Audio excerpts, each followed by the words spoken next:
Hello and welcome to the Final Ballot. It's great to have you with us for another week. We are proudly presented by GMHBA, the official health insurance partner of the Geelong Cats. I'm joined, as I am every single week, by Meg McDonald. Hello, Meg. Hey, Lingy, how you doing? I'm good. I wish we were talking about something a little happier. There is going to be some happy conversations throughout this podcast. We are going to chat with clearly a podcast favourite, but I think a Meg and Lingy favourite. Shannon Burns, the current runner for the Cats, is going to come on and chat, where we'll be celebrating the 100-year partnership between the Cats and Ford. Which Big is week. Yeah, wonderful week. Obviously such an important partnership, sponsorship in the Cats' history. So we'll be talking about all of that type of stuff. I think we might touch on with Burnsy too, a couple of things that are happening around the game. Yes, yeah. No, it's been it's already been an exciting week. I was at Ford yesterday to celebrate their birthday, 100 years in Australia, and just how quickly they got on board the Cats. It's 100 years of a partnership this weekend. So I did see those lovely photos in the paper. Oh my gosh. I haven't checked the paper. Let me tell you, the glare was unbelievable. So the squinting, I don't need to see those photos, but it was great to be there, and it'll be a good week. Yeah, it'll be a good week. We are celebrating that. We are going to look forward to the game ahead. We do have to look back though as well. We're not shying away from that. Mm-hmm. I'd prefer to just talk about the first half on Saturday night, but we are going to talk about the whole game as well.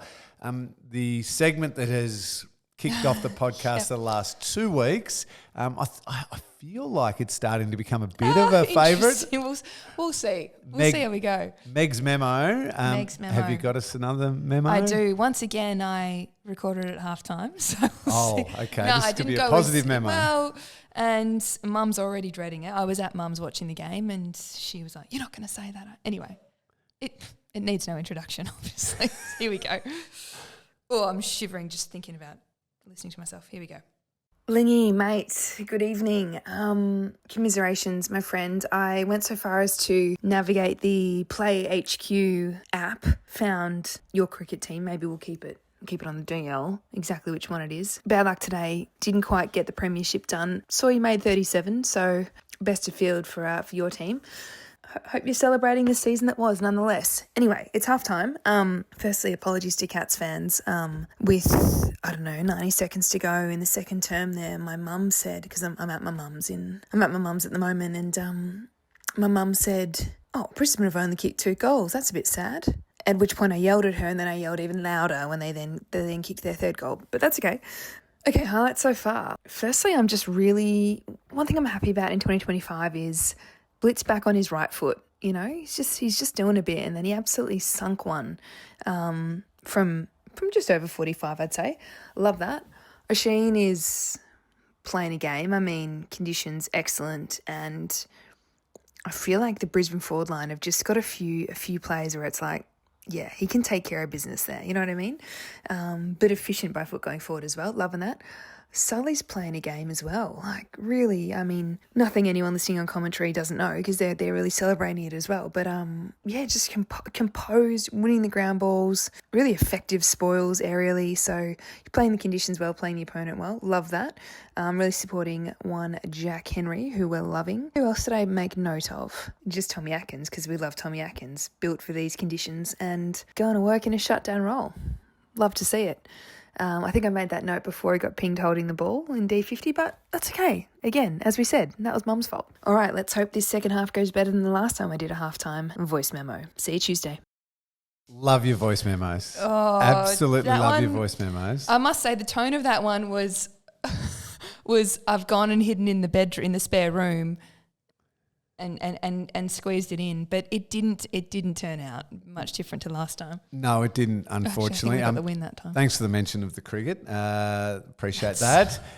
We won't dwell on that. We are going to dwell on first half versus second half a little bit. I love the fact you mentioned Jack Henry, O'Sullivan and Mullen, so you really give the defenders huge shout-outs. Yeah, no, true. I love that. I mean, at least those calls stayed true for the entirety of the game, I would say. Yeah, you and I would be the same, and all Cats fans be the same, that frustration of, come on, we're in such a good position. We shouldn't have let them back into it. They're clearly a very, very good football team. They are the reigning champs. But when we get to a position where we're 30-odd points up, just nail it. Just finish it because we were so clean and efficient given the conditions that we faced in the first half. And you're right, well and truly on top. And it's seeing it then slip away and having the third quarter we had. We say we're frustrated. The players would have been too. They would have been trying desperately to do so many different things to halt that slide. But unfortunately, it couldn't be stopped. Brisbane too powerful in the end. Yeah, too powerful. I wonder if there are fans that were a little like me where you go to Brisbane, you're playing the defending champs, and I was satisfied, as you can tell. I was at halftime, I was like, great, no matter what happens from here, all good. But if that's not how players think. They would have walked away, and I mentioned Tommy Atkins, and he did a fantastic post-game interview with the club where his disappointment was really evident, and you can take pride in certain elements of the game, but if you don't get the 4 points, then some of that loses its meaning. But, I mean, hopefully that's not true long term. You take positives, etc. But what I'm interested to hear from your perspective is, we celebrated our pressure early and the balls in contest. A bit's been made about how it was more wet weather footy in the first half. When a team then takes the ball off you, how do you get it back? They started going into their kick mark game. They trusted their skills. Their efficiency went through the roof, and then it's difficult to get the game looking like you want it to. Yeah, and that's right, because you can say put pressure on. When it's a kick mark and ball in control, you can't run over the mark and tackle the person. Exactly. It's a mark. So then the probably sense of frustration and almost desperation builds. It's like, come on, we know we've got to bring heat here. Yeah. But we can't because they're just controlling the football. I think too, you add in the elements of their big midfield quality. So when I say big, I mean numbers of players they can roll through there where it doesn't really let up. Yeah. It's clearly their one wood. They're solid down back. They've got some dangerous players up forward, some very dangerous players up forward.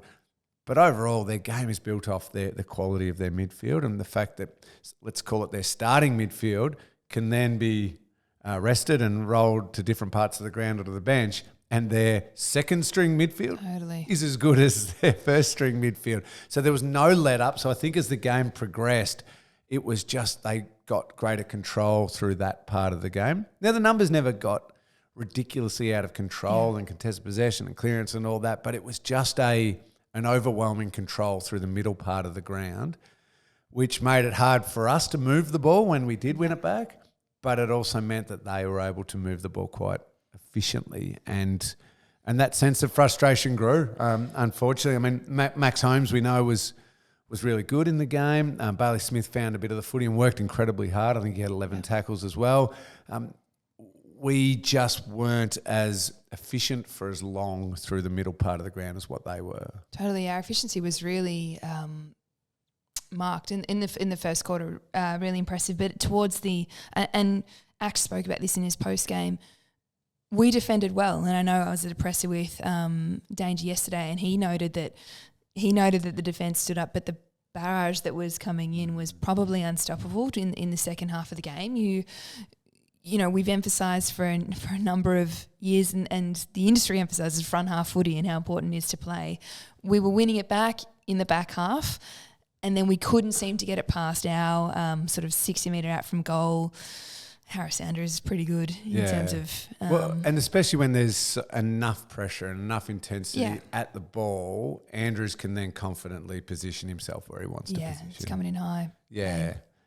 So obviously a disappointing night, and when it's back on the back of the loss against St Kilda, naturally doubts start just chipping away and gnawing away. It does lead to how important Friday night then becomes. Yeah.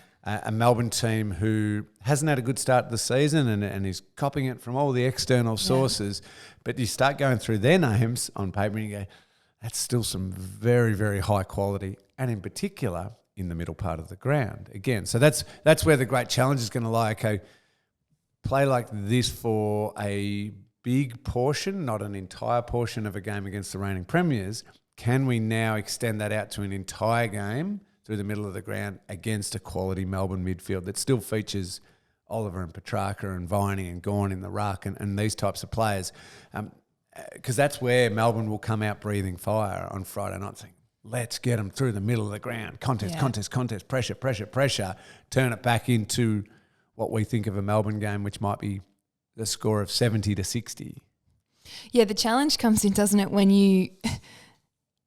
I'm fascinated in the psychology at this time of year because we might do that and you could arrive at halftime at exactly the same point as we have been in, the last couple of weeks, perhaps not the St Kilda game, but in a winning position, in a dominant position, and then the challenge happens. Can we now do it in the third quarter? And being able to stay present in that moment and trust that that's going to happen is something that I find the third quarter is difficult to workshop during the week because you can emphasise things and you can emphasise it on game day and you start well.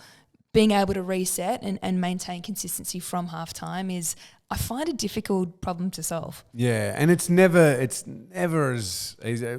We like to, as supporters, say, they went to sleep at halftime, or they might have thought they had it won at halftime. It's never that. No, I didn't look at it thinking that. It was simply they won the ball off us and we couldn't do what we intended. And Brisbane have shown, even with their start to the season, they've been behind at halftime in every one of their games.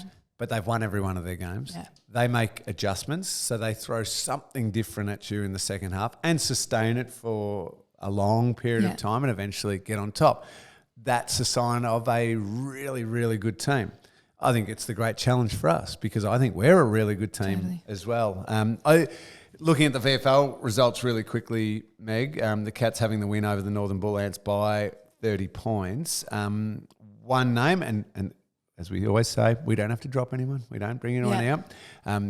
Given Tom Stewart might also be an inclusion this week.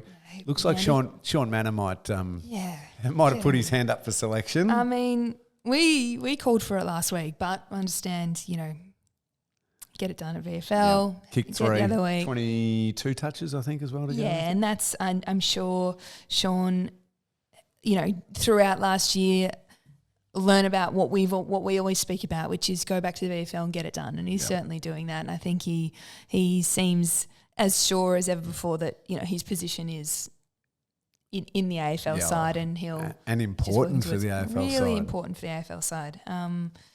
Looking for... should we call it? Put him in. Put him in. He's in. As we always say, check the health update, though, that the club releases for Tom Stewart. But given Scotty's comments post-match about how close Stewie was to playing even on Saturday night against Brisbane, we can maybe confidently say that he'll be featuring on Friday night. So obviously two really important inclusions there. I want to take a break because Shannon Burns is about to walk in the building, but... Big shout out. We've discussed how important Friday night is. It's a massive game. It's a celebration around the partnership between the Cats and the Ford, but also important that we get a full house. I want a big Friday night game against Melbourne. So if you can, get along. We want a full house of passionate members and supporters on Friday night as we take on the D's. So get your tickets now and be part of a great night for our club. You'll chat a little bit when we talk with Burnsy about some of the things that are happening before the game. Yeah, I think the celebration's really exciting, but also never forget how important the fans are and our home crowd is in getting the result that we want on field, because I know the guys were already speaking about it post-game, how excited they are to get back home, play in front of our home crowd. The D's here is always an event. So it's an exciting week. Yeah, we'll get into it. Absolutely. Righto, Shannon Burns is up next. Winning a three-peat isn't easy, but at GMHBA Health Insurance, that's exactly what we've done. By winning the 2024 CanStar Outstanding Value Hospital Cover in Victoria 3 years running. GMHBA have been caring for the Geelong community since 1934 and are proud supporters of the mighty Geelong Cats. Join at gmhba.com.au. Welcome back to The Final Bell, brought to you by GMHBA, and our special guest has arrived, Meg. It's always great to talk with this man, the current runner of the team, but also past great of the Cats and the Demons, the Shannon Burns Cup this week. Burnsy, great to see you. Yeah, Burns Bowl, I prefer to call it. Yeah. Gotcha. Thanks for having me, Lingy and Meg. It's feeling a bit more crowded than last time I was on the podcast. This guy Good I point. wasn't here last time, but that's fine. I'll make it work. I've been listening to a lot of listener feedback. I think they'd prefer if I just got chopped out fully and bring you back permanently. Well, we could make it a three-way thing. I think 3 Ps in a podcast or the triumphant final bell. I don't know. You're triumphant. I may have thought of this. Very good. That's not just off the cuff stuff. No. He's given this deep thought. Well, every time I leave the pod and we walk past his office, I mean, the sadness is apparent. He like sort of gives The that little neglect. expectant look, like a Doesn't little puppy. he? You just, oh, me? Oh. Did you mention me? Did I come up in conversation? It's like when he's on the bench and then he's waiting for a goal so he can just go in. Yeah. Well, I love getting out there for goals. That's no secret. Had to wait a little while.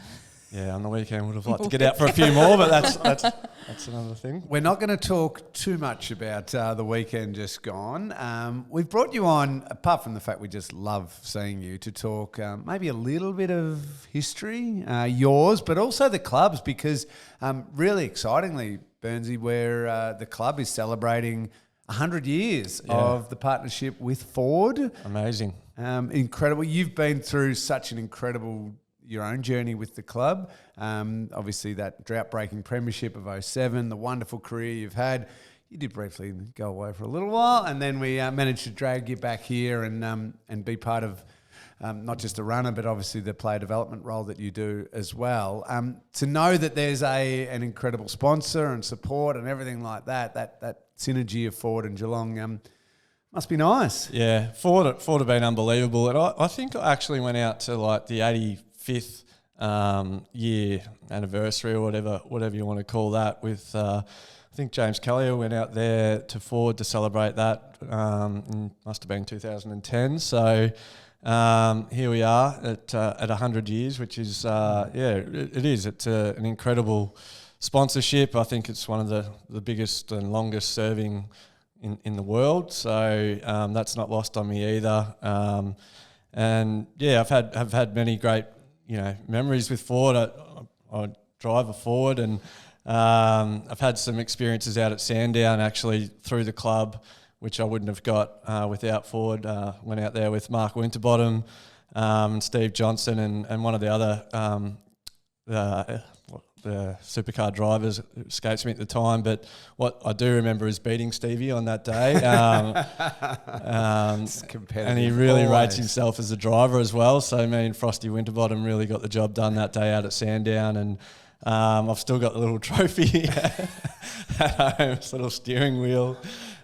Takes pride of place up on the mantelpiece. So yeah, I've had some awesome memories because of the sponsorship that we've got. Burnsy, we speak a lot about consistency and how important it is to have success at a club with consistency. Now, part of that's having a sponsor like Ford. You experienced the drought and then the drought-breaking premiership in 07. Can you talk to us a little bit about that and how important it is to have stability during a time like that? Yeah, well, I suppose coming to the club, you don't realise, I guess, how big that drought is and how big the want is for success in a town.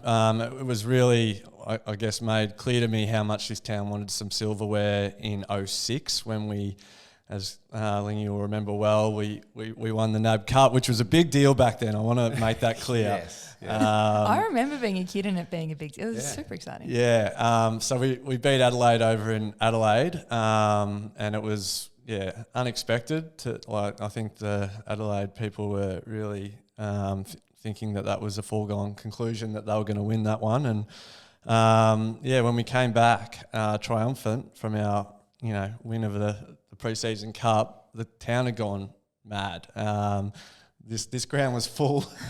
Was it? Did you get the Ford motorcade at that time? Yeah, it had that feel about it. It did have that feel about it, and we celebrated probably accordingly. That sort of, I guess, made it clear to me how much this town really wanted a premiership, and how long it had been since we'd had some success. But to have a sponsor that just sticks with you throughout that period, such 44 years it was at the time, and longer for them. But for them to be rewarded, I guess, the next year with the 07 flag. was a really cool moment. Am I right in saying you're a Cats fan growing up? No, you're not. But I will say they were a close second because my family. I've got a lot of family live in Geelong. I was a Collingwood supporter. You either love or you hate them. That quickly turned to hate. But but Dad worked at the AFL, and I used to get some tickets to the finals throughout as a kid, and Gaz Senior was just. It doesn't matter what team you barracked for. He was just someone that just. Captured all the hearts and imagination and why you played the game, I thought. And I used to go to those finals and just, Dad said I'd just be in awe just staring at Senior at full forward, just waiting for him to do something magical. And yeah, I guess, yeah, I had a really strong attachment to Geelong based mainly off his what he was able to do on the footy ground. But yeah, it just worked out well that I ended up getting drafted here and playing with his son. Were you then like me whenever Gary Senior came into the room, so either watch Gary Junior or Nathan, would just turn back into a little fan? Like if your parents came up, go and have a chat with them. Any of the guys' parents, you just chat and you actually build a beautiful relationship with them. When Gary Senior was in the rooms, I turned back into little 8-year-old Cameron. I absolutely did. And being involved in footy for a long period of time, I think you get used to the faces around. There's not too many you get starstruck with. Senior was on a different level to that. There's a few names that would get me. I remember actually James Hurd got me in the middle of it. I was going to tackle him and then just realising I'm about to tackle James Hurd. That's so and just like sort of froze for a moment. You're like corral. Yeah, corral. Come through, James. Yeah. So I sort of throughout my career, I had those moments of just people that probably had a bit of an aura about them, and Senior was certainly one of those. No, that's so good. Now, if we look forward to this weekend, we're playing the D's in what has been our retro round. We're celebrating Ford. What do we call it? The Burns Bowl. Burns Bowl. The Burns Bowl. Let's get that right. So you're one of, I don't know how we should have done the research, how many players that have played for the two oldest clubs in our sport. Clint Bizzle. Yeah, Jared Rivers. Sorry, didn't know we were doing a quiz. Go. Let's do that. We're going to go one for one. Brent Maloney. Tom Gillies. I've said Jared Rivers. Yes. Sam Blease. Sam Blease is a good one from Editor Jake. Which club? Editor. New title. Producer and editor. Not wrong. All right, well, he does. Sean Baker. No worries. He does it all. I've run out of one, so please continue, man. I was just going to say. And you also work in the player development space, and you guys clearly get so excited speaking about the history of the club and the players, such as Gary Senior. How do you work to, or is it a priority for you to continue that in the current playing group and to sort of, for want of a better phrase, give them a history lesson, or is just free? You guys have got your own experience. No, I like to give the first year guys a bit of a history lesson on the club when they come in. Actually take them to Bob Gartland's house, who has a Cats museum in his house, and he's just big part of the new museum that's just opened at the football club, which has got a good kids space, I'm hearing. So I'm going to take my kids there and have a bit of fun with them as well. But yeah, we make sure that in their first couple of weeks they go to his place, and he gives a really good summary of like how the club started and just takes the boys through the history, so they've got a bigger lens on what they're now a part of. Do you find the young players embrace that, or is it different individuals that embrace it more? Because I'm with you. I love the fact that you got to learn the history of your club and appreciate it. You don't have to live in the past, but just appreciate it. Do you find it resonates well with the younger players? Yeah, they ask. Like I just leave it to them on how much they want to know about it, and without fail, every time they go to Bob's house, we're there for longer than we'd planned because they're just asking questions about every single thing they see in the room. Of course, they want to, create their own path, and they're on to the next thing pretty quickly as this generation are. But when they go into to Bob's museum, they're captured by it, and they want to know more. And always when the players come in and they sit down for their first meeting, Burnsy just pops on the 09 GF when he just burns off Raf Clark time and time again. I have to show him a few highlights from time to time, and that's all part of it. Does the I tackled James Hird come up? What game did that happen in? No, tend to Not in a granny. leave the clangers out. Oh, no. It will be a brilliant day on Friday night. Brilliant night, sorry. Lots happening around the game too, Meg. I think so. Burnsy's probably not aware. What's happening out on the cricket on the ground? cricket oval, 5:30, we get the opportunity to be part of, I think, the biggest ever Ford logo created with human beings. By people. By people. Wow. So I think I'm sure there'll be some sort of drone set up, but if we all get there at 5:30 with, I think, some special guests, we'll be able to form, you'll be part of a world record before you go to a good footy game to see. Then there's the motorcade. Yes. The motorcade featuring a number of our retired players, some of our very best. Some very, very best. I think we're allowed to we're allowed to name drop. So I think Big Hawk will be there. Awesome. Reg will be there. Mel Hickey will be there. Mel Hickey will be there. Georgie Rankin, because she's obviously got the connection way back when. So awesome. Yeah. In your seats by 7 p.m, please, Yes. for the motorcade. But before 7 p.m, head out in the cricket ground, 5:30. 5:30. Be part of the biggest Ford logo Biggest ever. Ford logo in the world. Burns, you've got to let you go because obviously you've got plenty to do. But one last one.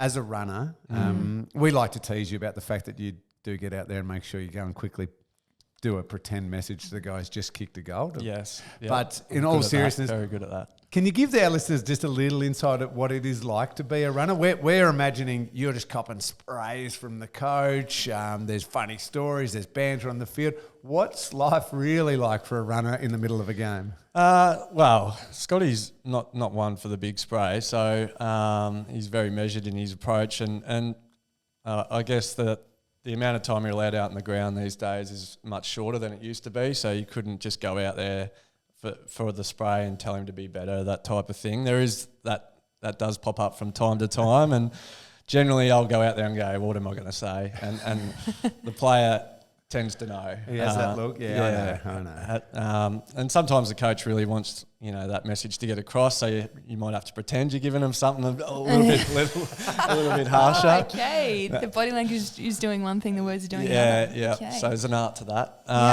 No doubt. Yeah. No, I absolutely love the role. Generally, like you say, I do get out there for the goals and just the feeling that after a goal you can't really recreate anywhere else. So it's nice to be a part of that and be the vibe man, as Meg and I have talked about when you weren't here, Cameron. He listens, don't worry. Yeah, I'm sure he caught up with it all. But it's an awesome role, and it can be hard sometimes not to get involved with the banter that's out in the ground. It's you're meant to stay out of all of that stuff, but if the opposition talks to you, well, you can. I find there's ways around it. I can talk to my player about the opposition, so I'm not talking specifically to them. So I enjoy just all of that gameplay that I wouldn't get if I was just sitting in the stands, hopefully make some small, very small difference at the end of the day. Love that. I need one last one of my own, just on that subject. You're very professional. Scotty's very measured. Can you give me the roguest thing you've ever done? Where you've run out and been like, enough of this. I need to take matters into my own hands here. Wow, the roguest message. No, I think the funniest one I ever did was call Luke Jackson off the ground when he was playing for Melbourne after I'd previously been the runner at Melbourne. He just heard my voice and I told him, I said, "Dogger, get to the bench," and he went to the bench. So, all right. Well, maybe so that was pretty rogue. That is outstanding. Who's going to be the most susceptible to that this weekend then? Who should watch out for Melbourne? Yeah, that's a good question. Because Luke Jackson is now at Fremantle. He didn't fall for it a couple of weeks ago. I did try again. Well, I just love getting to Gorney, so he'll be in my sights. Yeah, I'll be going for him. Good. We love the sound of that, Burnsy. Keep doing the amazing job you're doing. Obviously, it'll be a fantastic day of celebration on Friday for the Ford partnership, but also then heading into a really important game of footy. So no doubt you'll have your very important runner's cap on and locked in and focused, but always great to catch up. Welcome back anytime, and whenever you want me to step aside and it's I'm you and open me, to the you three, go for it. the three-way host. I'm open to it, but you know what? I'm happy to come on as a guest too, mate. So thanks for having me. Thanks, Burnsy. Winning a three-peat isn't easy, but at GMHBA Health Insurance, that's exactly what we've done. By winning the 2024 CanStar Outstanding Value Hospital Cover in Victoria 3 years running. GMHBA have been caring for the Geelong community since 1934 and are proud supporters of the mighty Geelong Cats. Join at gmhba.com.au. So good to have Shannon Burns come and join us and get a little bit of that insight into to the runner craft, but obviously somebody important part of the Cats' history as well, as they are taking on the Demons. What do you call it? Burns Bowl? Burns Bowl. Burns Bowl this Friday night. We've touched on a little bit of a preview, Meg, so we're going to wrap things up there. It is a huge night, the celebrations and all of that, but a big game of footy because the outside of, you know, the footy department would never look this far ahead, but maybe you and I can just briefly. Adelaide at Gather Round, and then that Easter Monday clash against a team that I don't particularly love.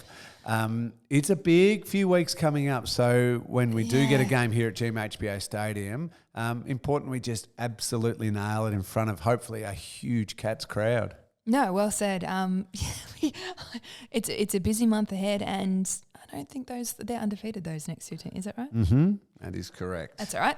We'll worry about that. We, like the players, will worry about that in the future. But yeah, as I think you've said, Melbourne will be. I mean, they haven't got 4 points on the board yet, so they will be as fired up as ever, and particularly in that midfield. So match it there early, match it there late would be great, and it's even the ledger. Yep, fantastic clash it'll be. Just a reminder with what Meg spoke to Burnsy about, 5:30 out on the cricket oval, wear your blue and white, be part of that giant forward logo, in your seats by 7 o'clock for the motorcade featuring Reggie and Hawkey and Mal and Georgie, and it'll be fantastic to just build up to that huge 7:40 game against the Demons. Meg, you and I will be back next week. Yes, we will. We will be talking plenty more. We didn't get to any fan questions, listener questions today. We'll do that next week. Maybe even next week with some listener questions. I wouldn't mind celebrating, given we are talking a bit of the history of the 100 years and that. Let's do it. Maybe we do a little bit of some favourite historical moments and things like that. I'll do some research in the meantime. Yeah, beautiful. Great to see you, Meg. I'll see you next week. See you next week, Lee.